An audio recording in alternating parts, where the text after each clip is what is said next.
কমলা দেবীর বয়স বেড়েছে, আজকাল হাঁটতে চলতে বড়ই কষ্ট হয়।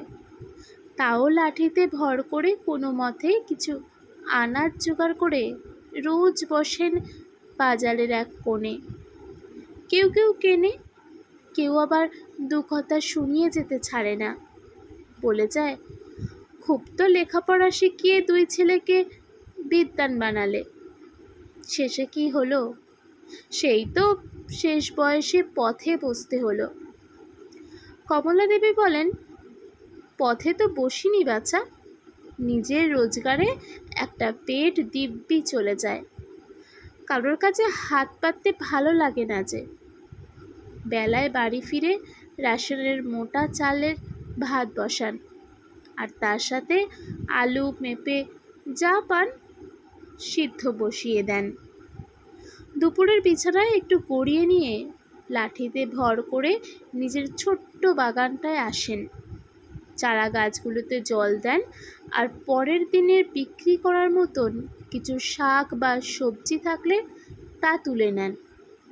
সন্ধ্যায় ফিরে কখনো মুড়ি খান, আর কখনো শরীর টানলে আবার দুটো ফুটিয়ে নেন। ঘরের চালের কটা টালি ভেঙে গেছে কদিন আগে, সেখানে দিয়ে চাঁদের আলো যেন ঝাঁপিয়ে আসে কমলা দেবীর ঘরে। মনে হয় যেন সব দিনের আলোর মতন পরিষ্কার। সারাদিন পরিশ্রম করে ফিরলে আগে শুলেই ঘুম নেমে আসতো, এখন ঘুমটাও আসতে চায় না। নানান চিন্তা এসে ভিড় করে।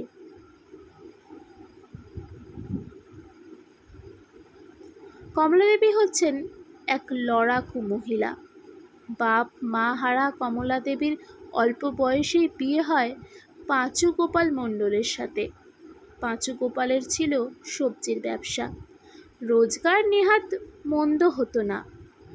তখন কমলা দেবীর ভরা সংসার, ঘরে দুই ছেলে এক মেয়ে, শাশুড়ি আর অবিবাহিতা ননদ নিয়ে। হঠাৎ শহর থেকে সবজি আনতে গিয়ে এক দুর্ঘটনায় প্রাণ হারান পাঁচু গোপাল। এত বড় সংসারটার ভিত নড়ে গেছিল সেই দিন, কিন্তু হার মানেননি কমলা দেবী। স্বামীর সবজির ব্যবসা নিজেই চালাতে থাকেন, গ্রাম থেকে পাইকারি সবজি কিনে শহরে বিক্রি করে। রোজগার মন্দ ছিল না, কিন্তু একটা মেয়ের এইভাবে ব্যবসা করাকে গ্রামের লোকজন ভালো চোখে দেখত না। অনেকে খারাপ মন্তব্য শুনতে হতো কমলা দেবীকে। তিনি একটা কথাই বলেছেন, আমি স্বাবলম্বী, কারোর কাছে হাত তো পাততে চাইনি। বাড়ির বাগানেও চাষ হয় বিভিন্ন সবজি, সেই টাটকা সবজি ভরে ট্রেনে শহরে নিয়ে যেতেন কমলা দেবী। সব বিক্রি শেষে আবার বেলায় ট্রেনে বাড়ি ফেরা। ভোরের সবজি ট্রেনে কমলার মতন কিছু মেয়ে আর অনেক পুরুষও যায় ব্যবসা করতে। অনেকেই কমলাকে প্রস্তাব দিয়েছিল, কি হবে এত কিছু করে, চলো আবার নতুন করে শুরু করি। কমলার সাপ জানিয়ে দিয়েছে, এরকম কথা ভাবাও সম্ভব নয় তার। তার মুখ চেয়ে বসে থাকে গোটা সংসারটা। কমলা দেবী এই ব্যবসা করেই দুই ছেলে আর মেয়েকে লেখাপড়া শিখিয়েছেন, ননদকে ভালো ঘরে বিয়ে দিয়েছেন, অসুস্থ শাশুড়ির চিকিৎসা করিয়েছেন। সারা জীবন এই সংসারের জন্য অনেক করেছেন তিনি। নিজের শখ আহ্লাদ সব বিসর্জন দিয়েছেন। নিজের সুখের কথা কোনো দিন ভাবেননি তিনি। ভেবেছেন যে কিভাবে সংসারের প্রত্যেকটা মানুষ ভালো থাকে। বয়স বেড়েছে কমলা দেবীর, মেয়েকে বিয়ে দিয়েছেন বেশ সচ্ছল পরিবারে। দুই ছেলেরও বউ এনেছেন, দুটো পাকা ঘর করে দিয়েছেন দুই ছেলেকে। দুই ছেলেই লেখাপড়া শিখেছে, শহরে কাজ করে তারা। কমলা দেবী আর সবজি নিয়ে শহরে যান না, ক্ষমতা নেই আর শরীরে, মনে। ভাবেন এবার সুখের সময় এসেছে, বিশ্রাম নিয়েই শেষ জীবনটা কাটিয়ে দেবেন। 2 ছেলের ঘরে নাতি নাতনি এলো, 2 ছেলের আলাদা সংসার হলো। আজকাল ছেলেদের ব্যবহার আচরণ দেখে অবাক হয়ে যান কমলা দেবী। যে ছেলেরা মাকে নিজের বলে দাবি করে নিজেদের মধ্যে ঝগড়া করত, ছেলেবেলার আজ তারাই বাড়িতে লোক এলে বলে, আমি মাকে খাওয়াই, আমি মাকে দেখি, ও দেখে না।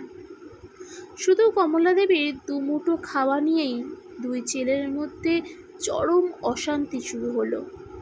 শেষে ঠিক হলো 1 মাস করে 2 ছেলের কাছে খাবে কমলা দেবী। ভাগ হয়ে গেল মায়ের খাওয়ানোর দায়িত্বটুকুও। নীরবে চোখ থেকে জল গড়ালো কমলা দেবী। যে ছেলের পালা থাকে দুপুরে খাওয়ানোর জন্য, ডাকে বৌমা। সারা সকাল কোনো খাবার দেওয়া হয় না। কমলা দেবী দেখেন ছেলে, বৌমা, নাতি নাতনিরা সকালে জল খাবার খাচ্ছে, কিন্তু কমলা দেবীর কপালে তা জোটে না। বেলা গড়িয়ে যায় খিদেতে, চোখে অন্ধকার দেখেন তিনি। সবার খাওয়া শেষে ডাক পড়ে তার। মাঝে মাঝে শোনেন বৌমা বলছে পাড়ার লোককে, বয়স হলে কি হবে, খাওয়ার বহর কম নয় বুড়ির। চোখ ফেটে জল আসে কমলা দেবীর। শেষমেশ কমলা দেবী ঠিক করেন 2টো খাবারের জন্য বোঝা হয়ে থাকতে পারবেন না তিনি। তাই শেষ জীবনেও শুরু করেন লড়াই। মাটির ঘরের দাওয়ায় বসে শাক সেদ্ধ নুন দিয়ে মেখে সপ সপ করে খেতে খেতে দেখেন ছেলের বাড়ি থেকে ভেসে আসছে সুগন্ধ। ভালো মন্দ রান্না হচ্ছে নিশ্চয়ই। কমলা দেবী মনে মনে ভাবেন, এই শাক সেদ্ধ খেয়ে যা শান্তি, গলগ্রহে থাকে ভালো মন্দ খেয়েও সেই শান্তি নেই। ছেলেরা বলেছে তোমাকে খাওয়া তো দেওয়া হচ্ছে, তাও আবার বাজারে বসে সবজি বেচে লোকের কাছে আমাদের খারাপ না করলে কি চলছে না? শুধু খাবার দিলেই হয় না, বেঁচে থাকার জন্য সম্মানটাও যে দরকার বাবা। আর এই সবজি বেচেই তো তোদের বড় করেছি, সেটা ভুলে যাস না, জবাব দেন কমলা দেবী। ছেলেদের জানিয়ে দেন, সংসারের জন্য আমি আমার সর্বস্ব উৎসর্গ করেছি, বাকি জীবনটা স্বাবলম্বীভাবেই কাটাতে চাই। বৌমারা বলে, বুড়ির সক্ষম নয়, এত বয়স হয়েছে তাও তেজ কমেনি। সবজি বেচে আমাদের মাথা হেঁট করার জন্য উঠে পড়ে লেগেছে। নাতি নাতনিদের ঠাকুমার কাছে যেতে দেয় না তারা। মেয়ে বছরে 1 বার আসে। কমলা দেবীর সাধ্য মতন মেয়েকে ভালো মন্দ খাওয়ানোর চেষ্টা করেন। পাশের বাড়ির বাবা মাহারা রাজু মাঝে মাঝে আসে কমলা দেবীর কাছে। মামার বাড়ি থাকে সে। এসে বলে, ঠাকুমা আজও মামি খেতে দেয়নি। কমলা দেবী বলেন, যা ভাত আছে দুজনের হয়ে যাবে, বাপ খেয়ে যাস। বাপ মাহারাদের যন্ত্রণা বোঝেন কমলা দেবী।